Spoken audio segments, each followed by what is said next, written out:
मान्छे भनेको उहाँहरू जस्तो हुनुपर्छ। तराईतिर हेर्न जानु त कारमा कुद्छन्, राज्यको सम्पत्तिमा कारमा कुद्छन् राम्रैसितले। वडा अध्यक्ष उहाँ भोजपुर जिल्ला रामप्रसाद राई गाउँपालिका ओख्रेको वार्ड नम्बर 1 को चाहिँ वडा अध्यक्ष उहाँ आफै खटिरहनु भएको छ। ल हेर्नु, उहाँ आफै खटिरहनु भएको छ। देख्नुभयो होला, हाम्रा अरू वडा अध्यक्षहरूले पनि हेरिदिनु होला यो, होइन?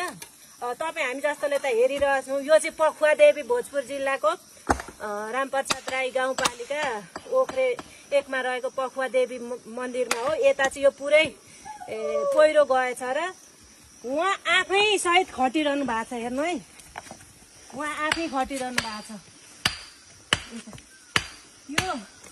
यो यहाँ पहिला पार्टी थियो, होइन भाइ?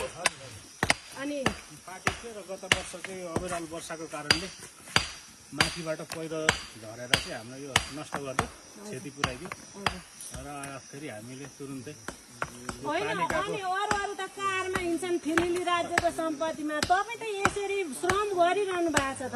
होइन, यो चाहिँ यस्तो छ। फेरि यो अब यो हामीले यो बजेट चाहिँ यो विशेष सभाबाट हामीले विनियोजन गरेका थियौँ र यो बर्खा लागिरहेको छ।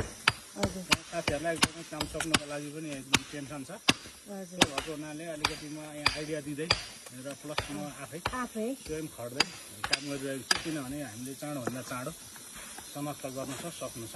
त्यसो भएको हुनाले अब यो बर्खामा फेरि आएर फेरि लाने हो कि भन्ने डर, होइन?